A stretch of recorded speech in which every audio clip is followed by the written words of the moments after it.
Día del ciclo de conferencias de la Semana del Museo. Bueno, empezamos más o menos en hora y estábamos un poco ahí porque como tenemos que preparar el tema del cañonazo, pues el cañón tiene que estar sentado y estábamos cogiendo voluntarios para colocar el cañón, pero no va a ser posible. Pero bueno, estamos ahí con la base del cañón, a ver si ya lo dejamos colocado. Bueno, hoy nos acompaña Ramón Orrite, que bueno, el año pasado ya estuvo aquí con nosotros, ya es yo creo que la cuarta vez o así que da una conferencia, es un clásico entre los clásicos, para hablarnos del combate del Corsario Vengador, lo que fue conocido como el Trafalgar de la Bahía de Santander. Bueno, Ramón es licenciado en Derecho, trabaja en el departamento financiero de una empresa y su afición a la historia naval viene dada porque nació en Portugalete. Y bueno, pues una villa marinera de Vizcaya, y leyó muchísimo a Conrad, a Baroja, a Galdós, a Stevenson, y bueno, pues de ahí le viene toda esta afición. Luego su vinculación con nosotros, con Cantabria, pues le viene dada porque pasaba los veranos en Laredo. De ahí pues conoció a la que hoy es su mujer y bueno, pues ya más vinculado, pues imposible. Fue tesorero en el 2002 y cofundador del Real Cantabria Club de Golf, y desde el 2005 es presidente del comité de competición del Birdie Club del Golf. Bueno, es miembro en Inglaterra de la Sociedad Náutica, dedicada a la investigación en historia naval, y de la Sociedad Arqueológica Náutica de Portsmouth, donde sacó el título de tutor en arqueología subacuática. En España también ha sido miembro de la Asociación de Profesionales de Arqueología Subacuática. Colabora con una empresa de buceo y, como dice él, porque no lo digo yo, viene aquí escrito, ya lo dice él, lo más importante y orgulloso que él lleva a gala es que es miembro de la Asociación de Amigos del Museo de la Real Fábrica de Artillería de la Acabada. Con lo cual ya eso ya lo sabíamos los que somos socios, pero él quiere dejar constancia y que lo recalque. Ha publicado en varias revistas inglesas, en Cartagena también, Realidades y Necesidades, en un ejemplo de turismo arqueológico, Beneficios del rigor en la investigación para una completa y correcta valoración de los restos arqueológicos. Y bueno, ha dado innumerables conferencias, la flota inglesa en el Cantábrico y el ataque francés a la villa de Casturdiales de 1813, tesoros naufragados en la bahía de Santander, estrategia naval, barcos y cañones, esa la dio aquí en la Acabada hace 3 años, la Real Fábrica de Artillería de la Acabada, que la dio en la base naval de Portsmouth en Inglaterra en el 2015, los cañones de la Acabada protegiendo nuestras costas, la dio aquí, fuera del año pasado. Y bueno, también reescribiendo la historia, la batería de San Pedro del Mar y el naufragio del HMS Félix en la Universidad de Cantabria. Bueno, esta es una breve semblanza de Ramón. Les voy a dejar con él, no sin antes comentarles que mañana la conferencia la da Francisco González para hablar de Torres Quevedo, de los ingenieros aeronáuticos y la ayuda militar desde Kinderland hasta Franco. Y el viernes cerramos el ciclo de conferencias con Víctor Junquera para hablarnos del Cabo San Vicente 1747, mi bandera. Espero que les guste, que mañana y pasado nos acompañen, y como si fuese una iglesia. Tenemos unos pañuelos muy bonitos del museo, hay algunos que ya han repetido ayer y antes de ayer, como te ríes, pero el que quiera puede echar un donativo, que se lo agradeceremos enormemente. Y luego para el turno de ruegos y preguntas, a ver si consigo llevar el orden un poco mejor que ayer, que se me quedaron 2 personas sin poder hacer la pregunta, y les pido disculpas, pero se me amontonó el trabajo. Bueno, les dejo con Ramón Orrite, gracias.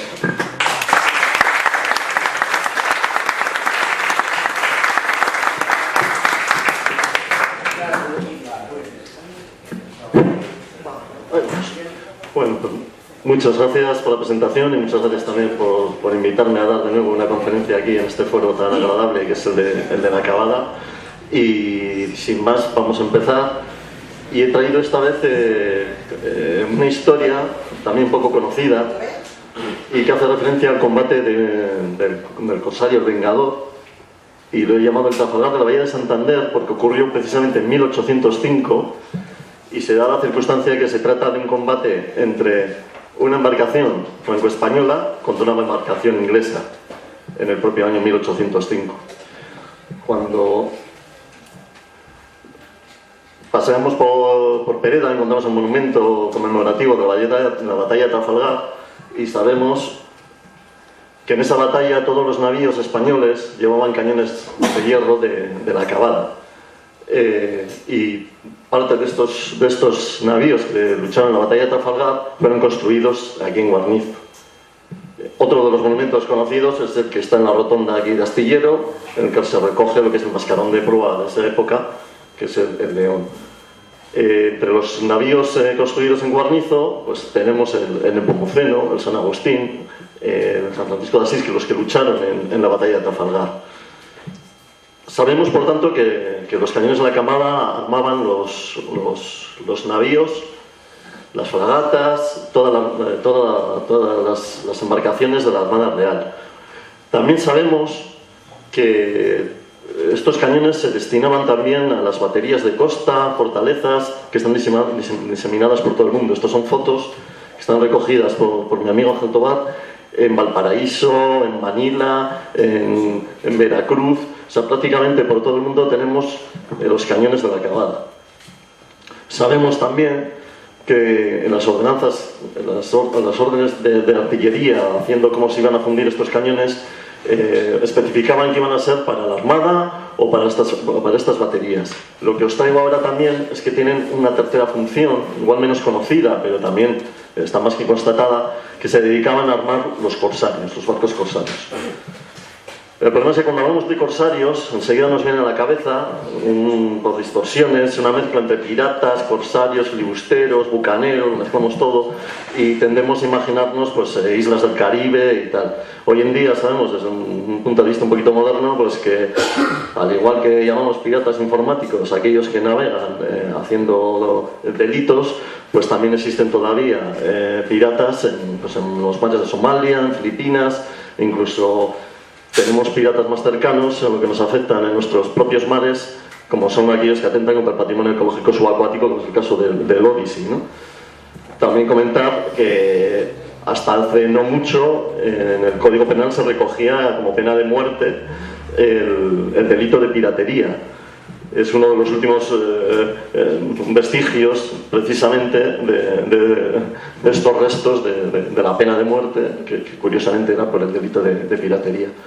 También cuando hablamos históricamente de piratas, enseguida se nos viene a la cabeza pues, piratas como Morgan, Drake, incluso la reina de Inglaterra, que podemos ahí decir si lo es o no es.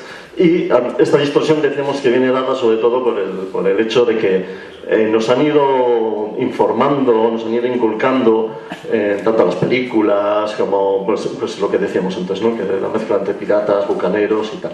Entonces, cuando hablamos de los corsarios y corsarios en las costas del Cantábrico, parece que es difícil intentar entender que efectivamente existieron corsarios, existieron unos corsarios muy activos, sobre todo en toda la zona especialmente vasco-francesa, en las que hay un montón de armadores que se dedicaban al corso, cómo estos barcos actuaban no solo ya por toda la zona de la bahía de Vizcaya, el Golfo de Vizcaya, hasta el Atlántico, por la zona de Galicia, llegaban a los mares de Irlanda, a veces iban hasta más allá.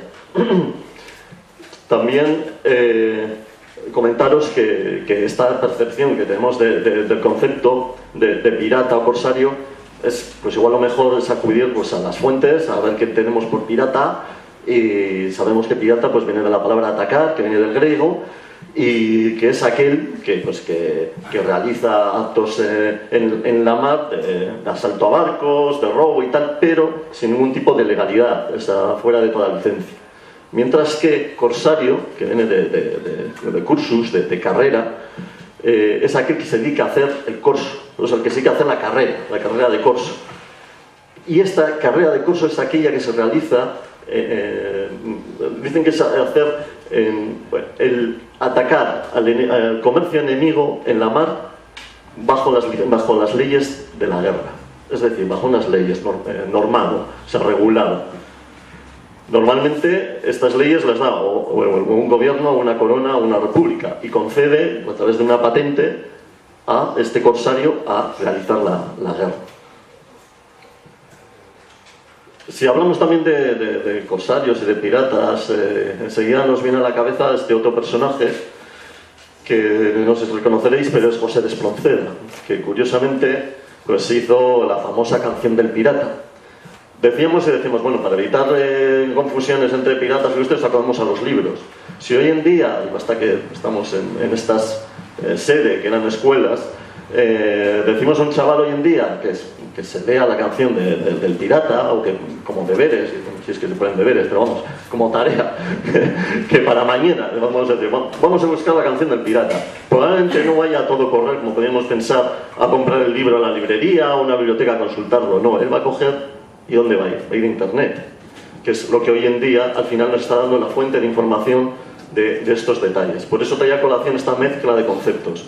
Porque si vamos a la canción del pirata en Internet, y me queda muy sorprendido al intentar buscarlo, es que efectivamente las fotos que vienen alrededor pues son fotos del Caribe, fotos de barcos inmensos, cuando la canción del pirata, como recordaréis, pues hablaba de un bergantín, de que estaba eso, ¿no? Así a un lado, al otro Europa y enfrente Estambul, o sea, estaba en el Mediterráneo, vamos al Bósforo, y cómo pues esta fuente de información he llegado a ver hasta dracas vikingos en esas fotos, y lo más curioso y lo que un poquito te duele es, porque también sé que hay discusiones del tema, dices, si es tan fácil como leer la canción, el relato original, ¿no? Es cuando dicen por 100 cañones por banda. Dice, no eran 100, eran 10, y les parece poco, ¿no? Dice, no, pero es que pones por 10 cañones por banda en Internet, y te salen un montón de entradas que ponen por 100 cañones por banda. Claro, esa distorsión es la que hoy en día corre el riesgo de que nuestra fuente de información, cuando es Internet, vamos perdiendo esa otra fuente de información original que eran los libros. Es verdad que hay libros con erratas, libros que se pueden contradecir, pero teníamos unas fuentes relativamente originales y contrastadas, mientras que ahora acudimos a Internet, que son unas fuentes más peligrosas, vamos a decir, porque se dan por verdades cosas que luego suelen ser más peligrosas. Pero bueno, este era simplemente un inciso que le he traído a colación por el hecho de que me ha sorprendido mucho ver esa relación que veíamos, ¿no? Bueno, volviendo entonces al tema del corso, que decíamos que estaba regulado. Estas son las ordenanzas de cómo se regula el corso a particulares de 1779, por ejemplo. El corso, al final, el propio rey dice que va a dar una especie de prebendas, de privilegios a todos aquellos que decidan hacer el corso, como puede ser el aprovecharse de las presas, el cuidar de los heridos, o sea, al final se intenta que a través de un cuidado que se le da al corsario, revierta también en beneficios para el Estado. ¿Por qué? Porque no deja de ser una especie de armada supletoria, y que en algunas ocasiones hacía mucho daño, tanto daño más que las propias armadas, y encima bajo el riesgo de los propios particulares. También, como curiosidad, decir que lo que él, en alguno de los artículos, decía que lo que no se podía enrolar en las embarcaciones corsarias era gente de matrícula de mar. ¿Por qué? Porque esta ya iba directamente a la armada. O sea, curiosamente, iba a haber gente que no tenía nada que ver con la mar, pero atraída por el hecho de poder tener botín, se enrolaba en barcos corsarios. A la vez, ¿esto que suponía? Pues que era una fuente de formación y de experiencia en la mar que podía dar nuevos marineros. Por eso hay países en los que, como es el caso de Francia, que los corsarios pues estaban muy bien considerados. Al final, una patente de corso como esta es la que otorgaba el rey, porque decía, en esas ordenanzas anteriores, decía que bueno, pues lo que tenía que hacer el interesado en el corso era dirigirse al ministro de Marina de la provincia competente para solicitarle que por favor le extienda una patente de corso. Patente de corso firmada por el rey, con su poder por el ministro de Marina, consistía al final en esa concesión que le daba el rey para luchar bajo su bandera en contra de los enemigos de la corona o del gobierno en curso.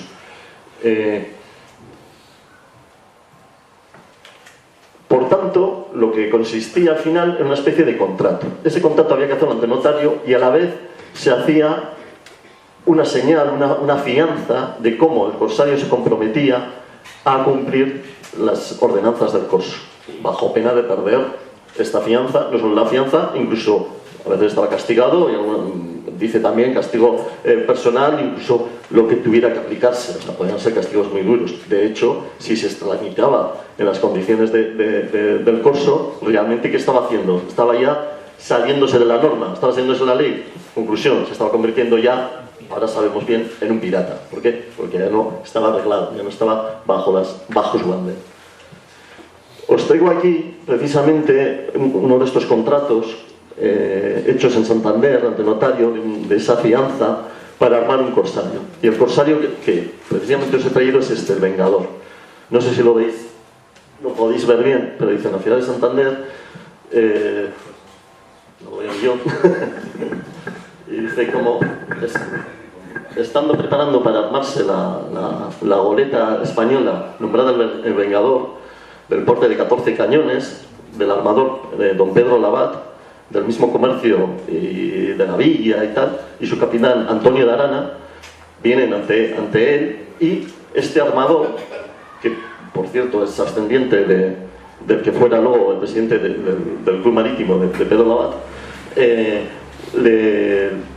le fianza, el armador le da el dinero y lo adelanta para que este señor, Antonio de Arana, pueda ejercer el corso. Y además dice que van a ir contra la armada, contra la nación británica. Lo que veis a continuación dice que bueno, pues se va a armar con fusiles, con 24 fusiles, con pistolas, y todo esto también era una de los privilegios que daban esas ordenanzas del corso. A la acabada acudían corsarios a armarse porque el propio rey permitía que se abastecieran de estos cañones y de estas armas a unos precios, unas condiciones mejores que si tuvieran que venir directamente a comprar un armamento. Luego hay otro documento también sobre este barco en el que consta toda la tripulación, los cargos que llevan y el reparto que se va a hacer del botín. Como hemos dicho, una de las ventajas del corso es que luego se podía, si se declaraba buena presa, esto es, si cumplía una serie de condiciones, pues que fuera de una armada enemiga, que se hubiese llevado a un puerto, que ese puerto hubiera llegado la mercancía sellada, se llaman las escotillas, se prohibía cualquier acto de pillaje, o sea, realmente estaba muy reglado, o sea, ya no es un pirata que está ahí abordando, que quema el barco y tal. ¿Por qué? Porque al final es un negocio, era un comercio al que interesaba hacer negocio, entonces intentaba hacer lo más legal posible. Incluso el propio barco o se vendía o se lo utilizaba como corsario a su vez. Y al final van firmando todos los testigos y eso. Luego tenemos una serie de curiosidades con esta patente, con este escrito para obtener la patente.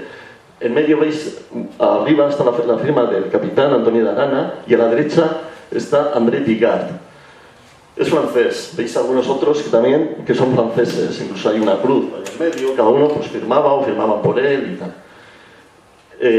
Los protagonistas de este combate que os voy a hablar son dos barcos, son dos goletas. Uno, la goleta Vengador que decíamos, en el que hemos visto, os he dado una pincelada de cómo van ciudadanos franceses en él, cómo el armador era francés, de hecho es Pierre Labat, él aquí se llama Pedro Labat. Esa influencia francesa la vamos a ver por qué y qué consecuencias tiene. Y por el otro lado estaba la otra goleta, que era una goleta inglesa, que era el Félix, se llamaba. De este barco ya hemos hablado en otras ocasiones, de hecho colgué un panel que tenéis ahí atrás contando un poco la historia de estos episodios. Este barco fue un barco muy activo aquí en la bahía y luego veremos qué pasó con él. Esta imagen en concreto está sacada del Museo Británico, del Museo Nacional Marítimo Británico de Greenwich, en el que estaba descatalogada esta imagen. No se sabía ni qué imagen era, solo se sabía que era de una goleta llamada Félix, y con el tiempo y los años pude llegar a la conclusión de que efectivamente era el Félix del que estamos hablando, por el año en el que estaba hecho. Parece que está arrancado de un libro, la foto esta, y de hecho no es de mucho más un tamaño del que podía ser este ordenador, como un libro.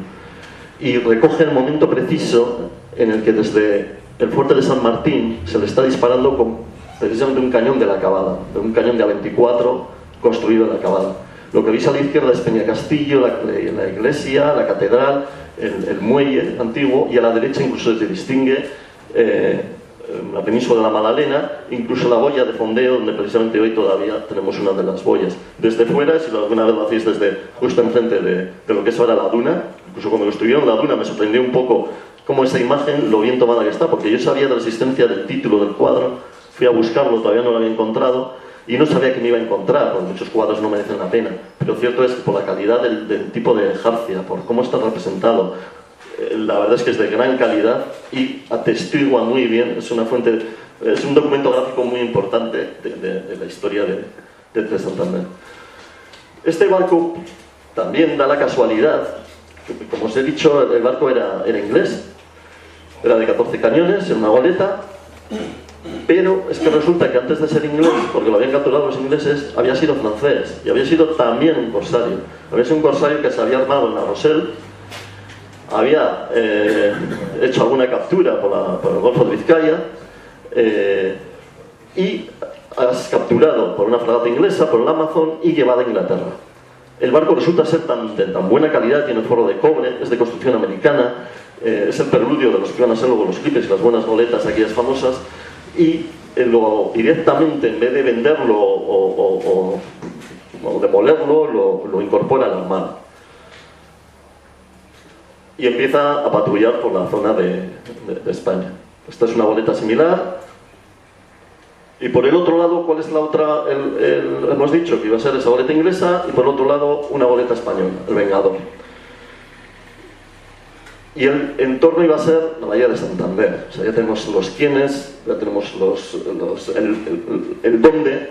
El por qué era un poco porque esta goleta, la Félix, la inglesa, estaba afectando mucho al comercio, estaba haciendo el bloqueo aquí en la bahía y estaba afectando mucho al comercio de la zona. Entonces los comerciantes de la zona ponen gran interés en que se intente hacer algo. Por eso se arma esta goleta, que de hecho intentaba salir a combatir a esta goleta inglesa y a la vez reunirse con otra que había en Ribadeo, otra goleta española. Os he traído también lo que sería un esquema de una batalla de barcos similares. Estos son dos fragatas, 7 años después, en 1812, entre la Java inglesa y la Constitution americana, que todavía existe en Boston, esta es la Constitution, para que veáis un poco cómo era este tipo de batallas. Si veis al principio, lo que se busca sobre todo era obtener el barlovento, el weather gauge que llaman, que es la ventaja de estar a barlovento. Los barcos van a maniobrar de cualquier modo con tal de tener el barlovento. El que tenía el barlovento era el que tenía un poco la ventaja en el combate. ¿Por qué? Porque esto es como luchar un poco contra una colina. Ir cuesta arriba cuesta un montón. Si los enemigos están arriba, ellos pueden correr hacia ti, pueden dispararte mucho más fácil que tú acceder a ellos. Esto pasa igual con el viento y la mar.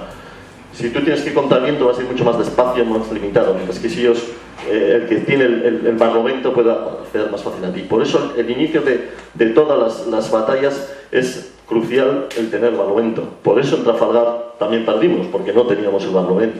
Y perdimos el barlovento. De hecho, Churruca era lo que decía cuando Villeneuve hace ese giro en toda la formación para tener Cádiz a mano, pues claro, dice que ya la flota está perdida. ¿Por qué? Porque ya ha perdido el barlovento, ya ve que casi es imposible. Y los ingleses venían zumbando desde el barlovento. ¿Qué pasa en la siguiente fase? Una vez que tienes el barlovento ya puedes decidir por dónde vas a atacar al enemigo. Lo principal era cruzar la popa o la proa, que eran las partes más vulnerables.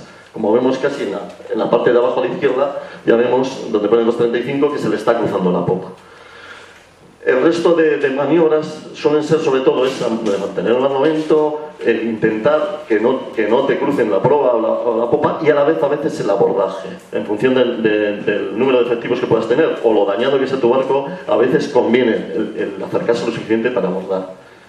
Y por último, y aquí también se da el mismo hecho, cuando ya los dos barcos estaban bastante tocados y si no conseguían rendirse, se retiraban o se paraba un poco el combate, se reparaba, y si vemos a la derecha del todo arriba dice el Constitution se está reparando, y vuelve ya a cruzar la proa y directamente hacerle un ultimátum, decir o te rindes o ya te vuelva y normalmente conseguían la rendición.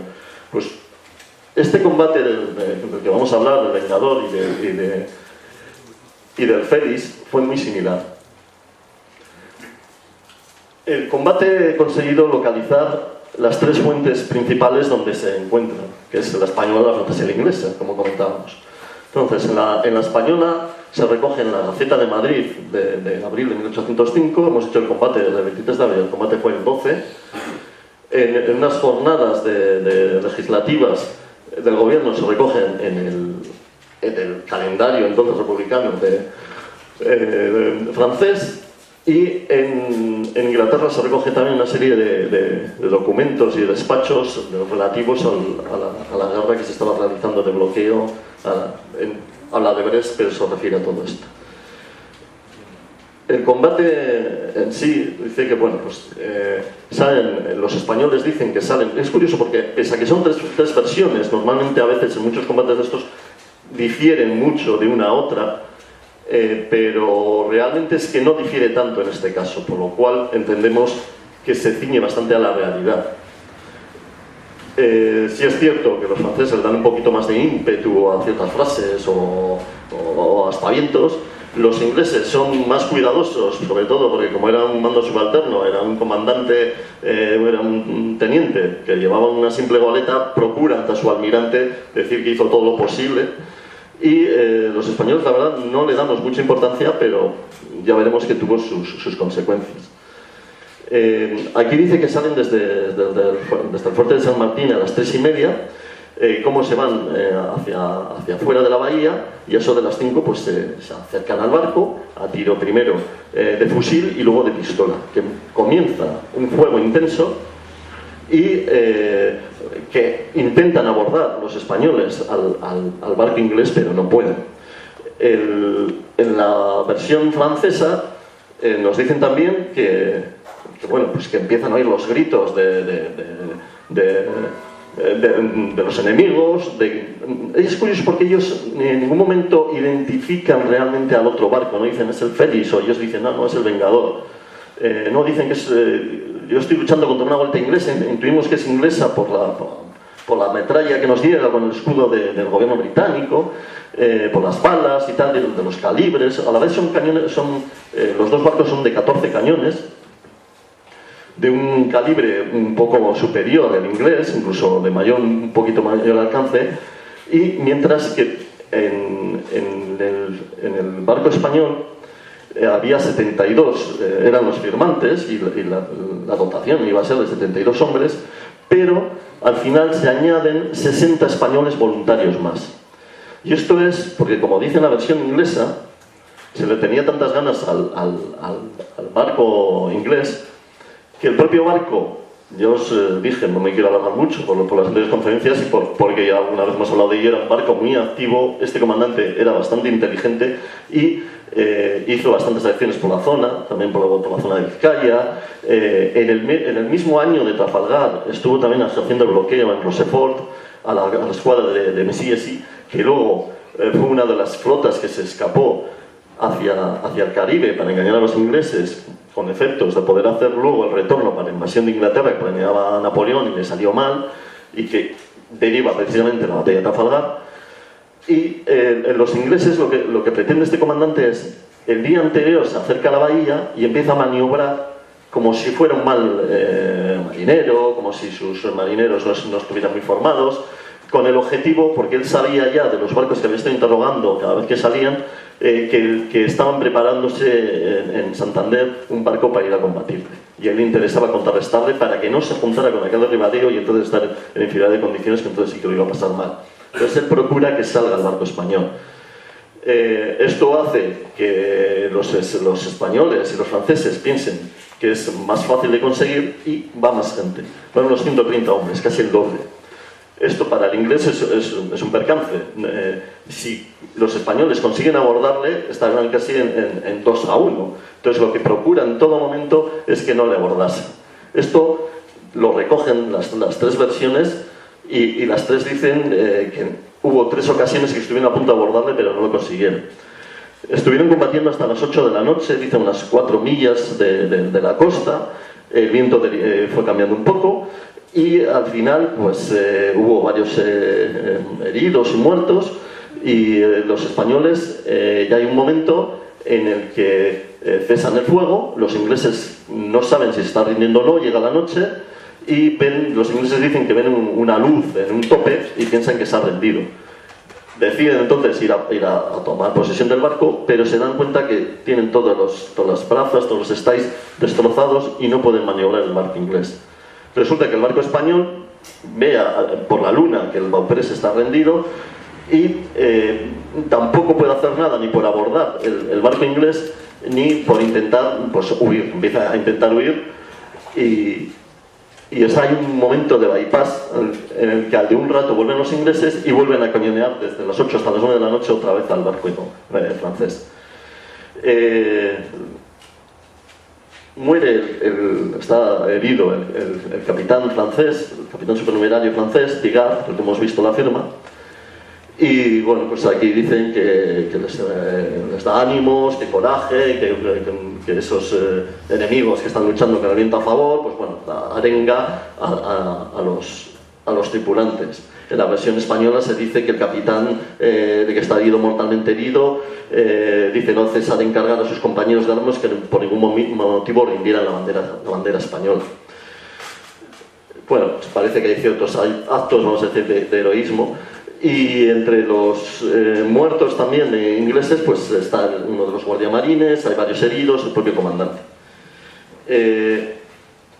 Como os comento, llega la noche y al final el barco inglés se retira, el barco español sale en unos botes a traer hacia Santander y el inglés empieza a dar ya por perdida la batalla. Dice, bueno, a ver si hay suerte, y a la mañana, antes de que amanezca, no consiguen los botes traerle a Santander, cambia el viento y puede volver a intentarlo.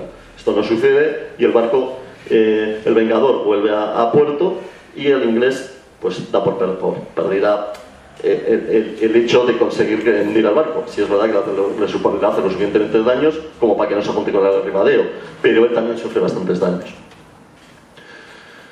Bueno, comentar también que al final el capitán francés muere y que al día siguiente pues, se hace en la catedral un acto fúnebre en el que acude el cónsul de Francia, el comandante español y tal. Lo curioso que he encontrado también es que este barco francés, bueno, lo digo francés porque realmente, aunque se llama el Vengador, el barco se llamaba la Represalie. Es una especie de traducción que hacen al español, lo españolizan los nombres de los corsarios, hay varios nombres de ese tipo, o sea, nombres que son en español y están traducidos directamente al francés. Vemos que entre las tripulaciones hay mucho francés, que el armador, entre ellos en esta época, es Pierre Labat. Yo me empecé a plantear por qué había tanto francés involucrado en esta zona. Si es cierto que, como os he comentado, que eran muy activos en la guerra de Corso, en la zona de las costas de Francia, pero ¿por qué hacen este traslado a la zona de Santander? Especialmente en Santander, también en San Sebastián, en Tarrabía. Y me costó encontrarlo, pero al final resulta que es que había una normativa francesa en la que prohibía ejercer el curso a barcos menores de 14 cañones. Este en concreto era de 14 cañones. Entonces, ¿qué hacen? Vienen a España, lo renombran, lo ponen bajo bandera española y siguen haciendo su negocio, el negocio del corso que decíamos. Y se reparten los beneficios y todos están contentos. Pues se da tanto que lo que os decía, que al final no hace falta irse al Caribe para ver todos estos episodios de corsarios. De hecho, hay veces que se recupera un barco, se vuelve a enrolar en el otro bando, lo vuelven a recuperar. Hay infinitos documentos que recogen las acciones de estos corsarios y cómo precisamente estaban armados, las órdenes de que se vengan a habituallar en la Acabada.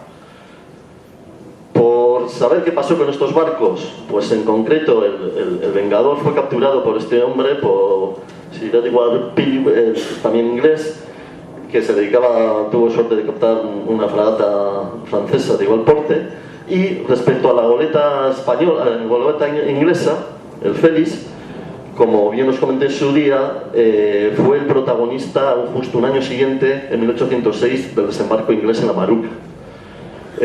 José Luis Casado Soto en su día sacó a la luz este plano de la batalla, en el que comentaba pues, que había como unos quechemarines ingleses habían tomado pues, el fuerte de la batería de San Pedro del Mar y habían envuelto un cañón hacia tierra. Y bueno, pues como los españoles hacen fuerte un poco más arriba y vuelven y recuperan el fuerte. Era lo que ya comentamos, que era un poco la cuestión del número, ¿no? La dotación de la batería, unos 15, 20 hombres, la del barco, decimos que eran unos 60, la del Vengador, la del Félix. Entonces, pues esa superioridad numérica hace que los españoles huyan hasta que puedan volver a recuperarse, a ser más y volver, ¿no? Realmente no, los quechemarines lo que llegué a descubrir es que eran los barcos que el Laborete iba persiguiendo, de hecho les pegan fuego los ingleses, y el que realiza el ataque es el Félix. Aquí tenemos abajo precisamente donde se embarcaron, está sacado desde el fuerte, aquí dice la laja de abajo, es donde ahí desembarcaron los ingleses. Si dais un paseo por ahí y vais a con las navas ahí a la Maruca, acordaros de que ahí estuvo el protagonista de este episodio. Él también es herido y en otro acto luego en Vizcaya también le vuelven a herir y se tiene que retirar de la armada inglesa. Se retira a Irlanda, su ciudad natal, y allí se dedica al negocio de los correos. Consigue una concesión de correos, hace diligencias en Puerto de Irlanda, posadas, le va también el negocio que al final vuelve a la mar, hace una compañía naviera que se dedica al correo precisamente con la península y con las Indias. Y la acaba nombrando de Península en Oriental Steam Navigation Company, que es precisamente la P&O, que era la que llevaba el ferry al Reino de Bilbao, y la que no hace ni un mes resulta que es la misma compañía de la que nos han venido barcos de cruceros con todos los turistas, que el Orián es que es el 27 de julio, y que casualmente la fundó este protagonista que os he dicho de esta batalla, luchando contra un barco corsario franco-español con los cañones de la Cavada. Es decir, por último, como hemos visto en esa foto inicial, de que los cañones desde San Martín le dispararon esa noche, que no consigue salir a mar abierto porque hay muy mala mar, como habéis visto en el cuadro, y acaba naufragando, muriendo toda la tripulación menos una persona, que es la que conseguí toda la historia del barco, y por suerte, tanto para la P&O como para él mismo, el comandante Richard Bourne se fue a Irlanda herido en esa batalla y fundó esta compañía. Pues era un poquito la historia que os venía a contar de los cañones de la Cavada y un episodio de corsarios pues, en el Cantábrico y en la Bahía de Santander. Pues nada, muchas gracias. Si tenéis preguntas.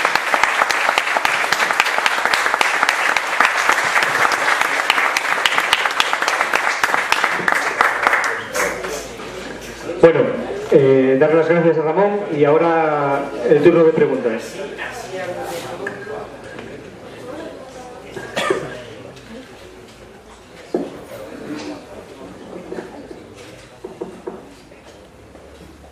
Muchas gracias por la conferencia magnífica. Aprovechando esta última imagen, nos han dejado una cara cubierta. Sí. Y ya no la vemos. Bueno, espero que en breve. Y los enterrados. Espero que en breve vamos a ver otra vez el monumento entero. Ya de paso pintar las letras. Y las letras. Pues pasa también en la otra, en Trafalgar tampoco se ven ya las letras. Ya se También es verdad que es muy apetecible, veo que también cada vez hay menos cañoncitos, no sé si habéis visto, como que se de bronce, pues la gente parece que se los quiere llevar.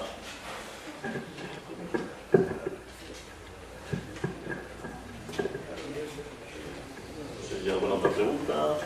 Sí.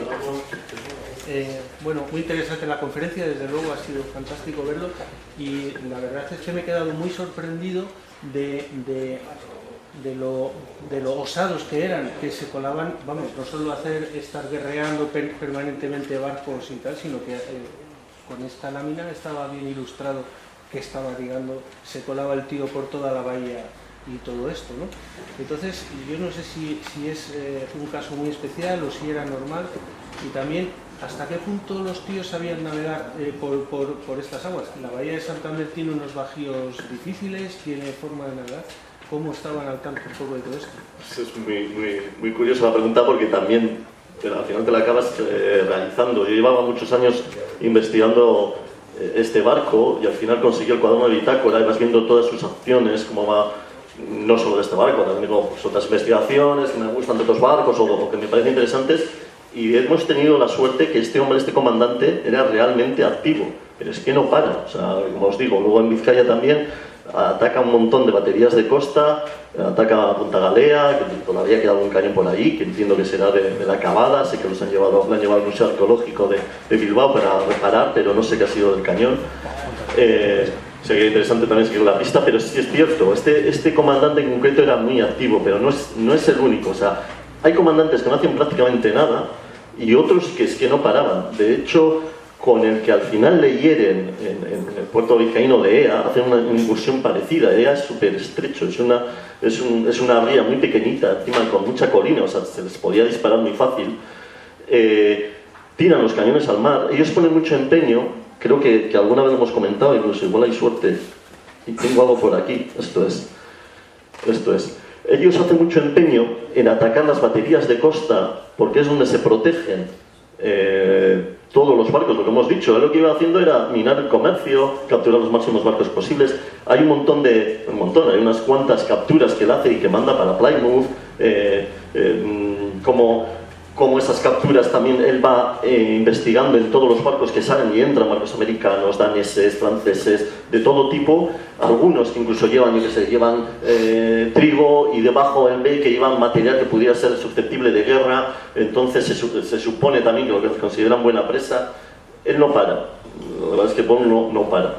Y lo que intenta también es, en las baterías de costa, es pichar los cañones, o sea, tirar los cañones al mar o estropearlos. ¿Por qué? Porque, como dijimos, hay un principio a mediados del 18 de este holandés, de Van Beekensoort, o como se pronuncie, que dice algo así como que se iban a medir la soberanía nacional por el alcance de una bala de cañón.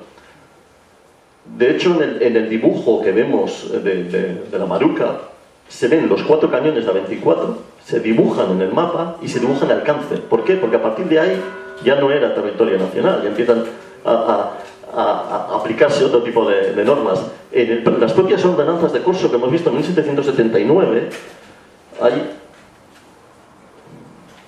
hay un artículo que dice, creo que es por aquí,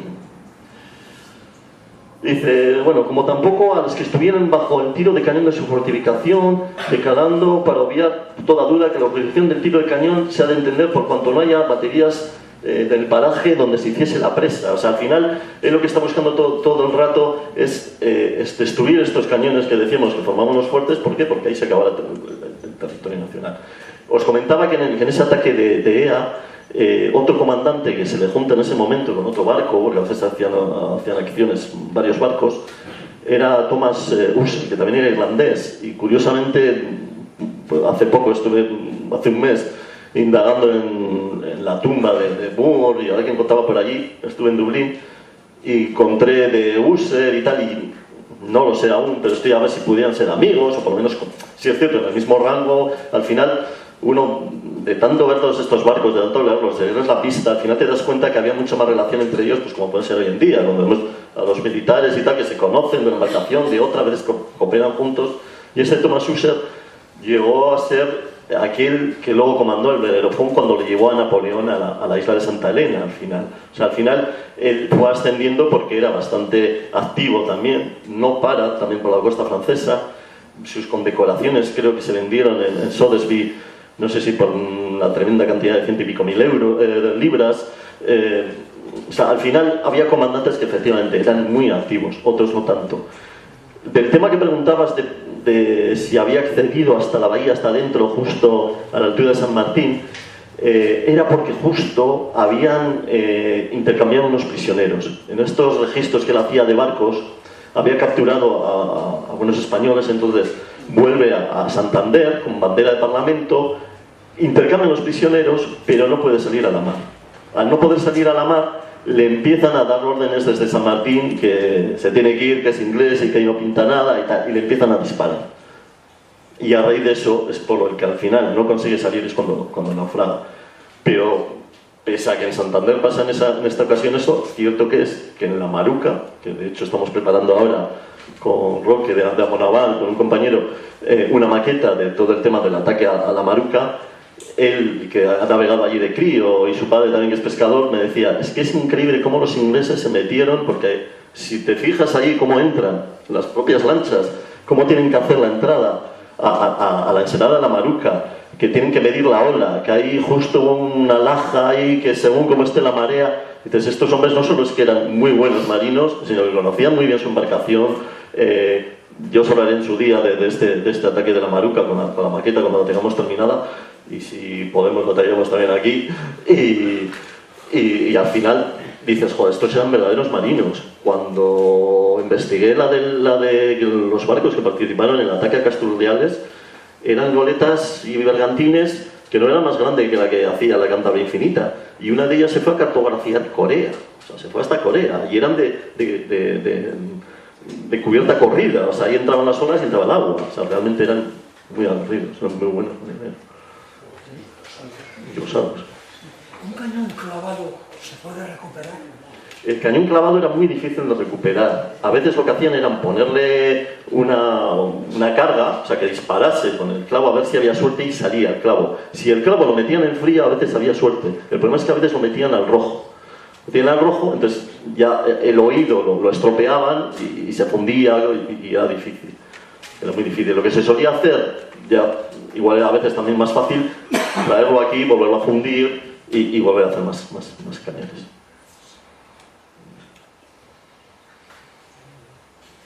Los piratas, o sea, las patentes corsas podían formar, una vez que se retiran, podían formar parte de la armada de su país.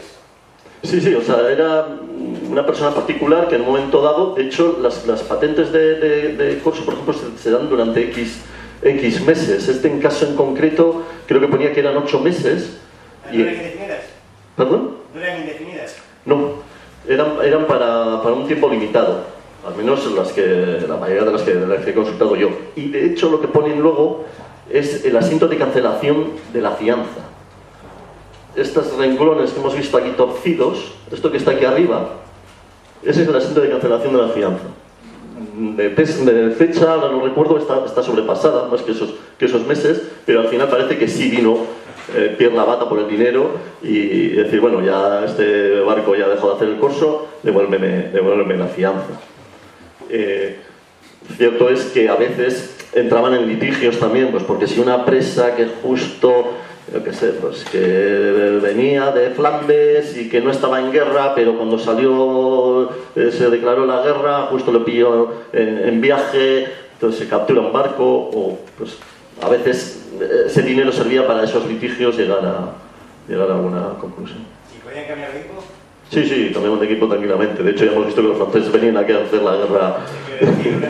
Habrá casos que patentes cosas, marineros españoles trabajando para los británicos, o británicos para los españoles, esos mismos luego trabajando para los franceses y... Se la jugaban también algunos de los marineros, algunos de los nombres se ven que son de apellidos escandinavos, apellidos también ingleses, pero algunos se la jugaban, pues como pasaba con Estados Unidos e Inglaterra, ¿no? El hecho de decir, bueno, luego había... entre las normas del corso también deja muy claro que no se puede hacer el corso sin licencia, sin patente, porque si no eres pirata y puedes ser jugado como tal, y lo dice así de claro las...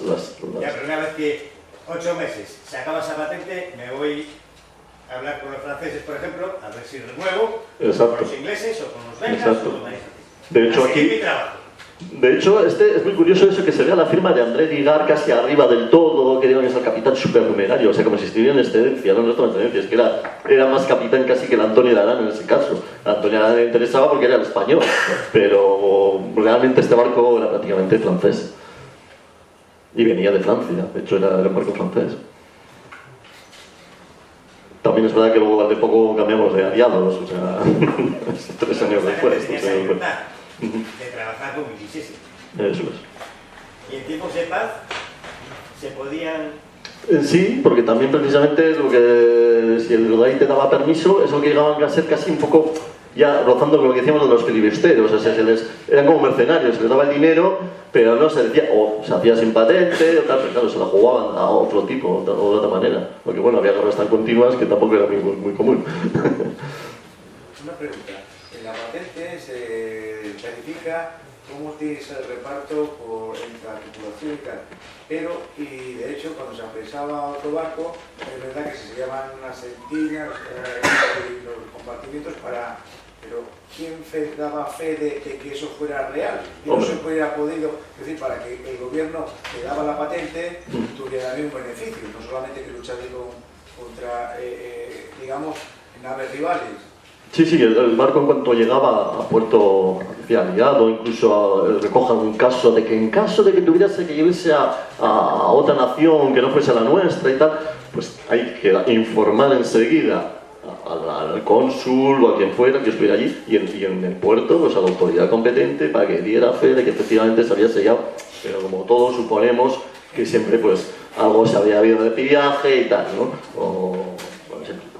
Pero vamos, seguro que había algo. Pero sí es curioso que la imagen que nosotros tenemos de eso, de decir, un corsario entraba ahí a saco, y, pues probablemente las dos cosas también, porque al ser un negocio, cuanto más también constase, pues también le queda claro que se le pueda repartir y tal. O sea, luego suele salir también en algunos diarios, pues cómo ponen a la venta las mercancías. Pues recuerdo una hora en Santoña en el que decían que se ponían unas balas de algodón de la misma calidad que las que iban en el barco para que la gente pudiera ir, comprobarlo y ver la calidad del algodón. Y dice, bueno, son 2 pacas y se han capturado 200. Y a la vez también en Santander, en la calle no sé qué, pues hay otras tantas de algodón para que la gente lo viera. Y el que quiere, pues accede allí y en pública subasta, los días tal y tal, se va a subastar la mercancía del barco apresado, declarado buena presa. Lo mismo sucedía con los barcos. Si el barco estaba relativamente bien, que a veces les interesaba no estropearlo demasiado, pues se les subastaba o se enviaba, iba a decir a chatarra, pero vamos, se enviaba al astillero, lo demolía, lo que hiciera falta. Tengo entendido que casi todos los armadores en Santander tenían siempre barcos con patentes de corso. O sea, que simplemente apellidos que hoy hay en Santander que eran armadores, tenían su correspondientes barcos en corso y armados en corso. Sí, no todos, pero algunos sí. Realmente llevaban pocos cañones. Sí, son embarcaciones pequeñas. Sí. Lo que pasa es que cogían un barco y le decían, denos lo que tenga, lo cogían, lo embarcaban y no apresaban el barco. Dejaban el barco, lo que les interesaba era la mercancía. Sí, bueno, claro, no todos los barcos llevaban cañones. Los barcos mercantes apenas llevaban nada. Pocos cañones. Entonces, a nada que se te acerca un corsario. Por eso, también, lo que hace en todo momento es esa especie de consulta, de enseguida, un poco pues como hace la Guardia Civil hoy en día. O sea, enseguida se acerca un barco, baja un bote, el bote se le acerca, enséñame los papeles, que llevas, que no llevas. En cuanto ven que hay algo sospechoso, lo requisaban, ya tenía la disculpa de requisarlo. Entonces, los armadores de Santander venían y ponían todas sus mercancías a subasta. Ahora, realmente el armador tenía una parte, el capitán tenía otra parte y la marinería tenía otra parte. Y era un negocio muy bueno. Eso era un negocio, una carrera que... ¿La corona no tenía derecho a un tanto? Sí, tenía derecho, incluso aquí creo que nombra un quinto en concreto, luego también parte al almirantazgo y así todo el escalafón, pero es curioso que los 70 y pico miembros de la tripulación, hasta el despensero aparece por ahí, le toca su migajilla y le para todos. En este caso, no para ninguno, aunque no capturaron nada, pero... ¿Qué tenían para defenderse de los corsos, los barcos mercantes? Los barcos mercantes no tenían prácticamente nada. O sea, lo que tenían era que tuviesen suerte y que no les pillaran, o lo que solían hacer también, que era juntarse en convoyes o a procurar ir en convoy. A veces también Esto pasa como con los comandantes militares, depende del aguerrido que fuera el capitán de turno, decir, pues salgo con mal tiempo, no salgo con mal tiempo, y luego la información, o sea, el estar siempre pendiente de qué barcos hay, qué barcos no hay. De hecho, alguna de otros barcos que se arman en corso, a veces es porque también saben de otro corso enemigo que está en las costas. Dice, estando rondando por estas costas un corsario que ha atacado pues, en Asturias y tal, claro, los propios comerciantes de aquí sabían que podía pasar algo. A veces aprovechaban el hecho de que salieron con su amigo para salir todos juntos. ¿Y la Armada no movía? Pues es que a la vez esto es una especie de armada, o sea, realmente es una especie de armada más barata, por así decirlo. Sí es cierto que, pues como cuando alguna vez te preguntan, dice, ¿y por qué pues, con la gran independencia, cuando lo de Casturdiales no se vino con un navío de línea aquí? Pues aquí sobre todo, y de hecho lo tuvieron los ingleses, uno de los problemas, y tuvieron mucha suerte porque los franceses después de lo de Trafalgar ya estaban muy mermados, era que no había navíos de línea que podían contrarrestar los ingleses, pero los ingleses con todos sus navíos no trajeron muchos de la Gran Independencia a toda esta zona, a Buenovino por supuesto, el Venerable lo recuerdo ahora, pero no tenían muchos por el tipo de costa que era. El comandante de la Armada británica se está quejando todo el rato de que Wellington le está venga a decir que bueno, que tiene que estar aquí en el Cantábrico aguantando viento y marea y abasteciéndole de cañones, de personal, y él dice que todos los inviernos lo está pasando fatal con las galernas, con todos los problemas de ahí. De hecho, cuando el tema este de los barcos que en 1810 naufragan en Vivero viene un poco por esto. Se intenta hacer ya por fin una armada para contentar a Wellington un poco, acercarse por aquí, abastecerle, y resulta que se pierden pues el Palomo, la Magdalena y luego las corbetas estas que se pierden por aquí, por esas tempestades. Por eso no arriesgan tampoco los barcos. De hecho, en el mismo ataque de la Maruca, y que pues, es un poco la discusión que tengo con el modelista y que hablamos y tal, es que la representación no podemos poner la goleta muy cerca de la costa, no podemos, porque el riesgo era que estos barcos que venían hasta aquí, ellos no tenían un astillero donde reparar, lo tenían en Inglaterra. De hecho, estos daños que hemos visto que le hacen en el Beauprés al Félix, luego cuando naufraga, hay una discusión en el Parlamento británico de que se pierden muchas vidas y tal porque no se vienen a reparar los barcos, porque los astilleros están corrompidos y tal. Y hay una carta del cirujano de a bordo del barco que habla precisamente de cómo los marineros estaban, porque el cirujano era una especie de confesor también de los marineros, de la tripulación, y le dicen la preocupación que tenían de que ese Beauprés no estaba bien, de que no se va a reparar en Inglaterra el barco. Al final, pues todo es un riesgo. Entonces, ¿qué pasaba? Que meter un barco grande cerca de la costa, una costa tan peligrosa como la Cantábrica, con estas galernas, con estos cambios de tiempo y tal, con las baterías que decíamos que podían hacer daño a un barco, no les merecía la pena, sobre todo porque era mucho más barato llevar esta especie, yo los llamo casi helicópteros, porque es como esta guerra de helicópteros en Vietnam. O sea, realmente lo que hacían eran comandos, se llevaban en barcos muy pequeñitos, muy rápidos, muy marineros, muy buenos, a unas velocidades casi increíbles, bajaban los botes, desembarcaban, hacían la acción de guerra que querían hacer y hacían casi más daño que unas tropas inmensas con todo lo que conlleva traerlas, sacarlas y tal. De hecho, cuando desembarcan en Santander, en la Gran Independencia, pues pasa un poco parecido, toman la ciudad, lo van a sacar, van a tomar, para adelante y para atrás. Con los barcos pequeños te ahorras todo eso y es mucho más eficaz a veces. El daño que hizo este barco al comercio, tanto en Vizcaya como en Cantabria, fue enorme. De hecho, por eso sale este barco a combatirle. O sea, con pocos medios se conseguía mucho.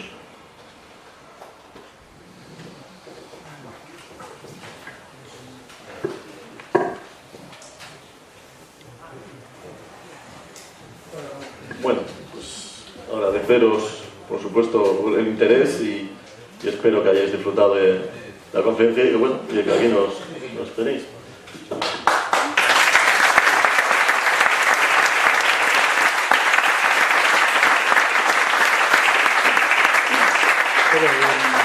En nombre de la Asociación de Amigos del Museo, como presidente, pues te damos este diploma, este obsequio, un cañón, que tu mujer le acepte, ya porque claro, ya vas a montar una broma.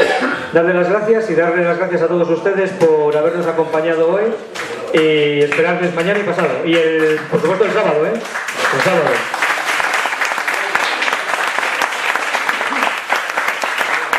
Quedan bueno, ¿eh?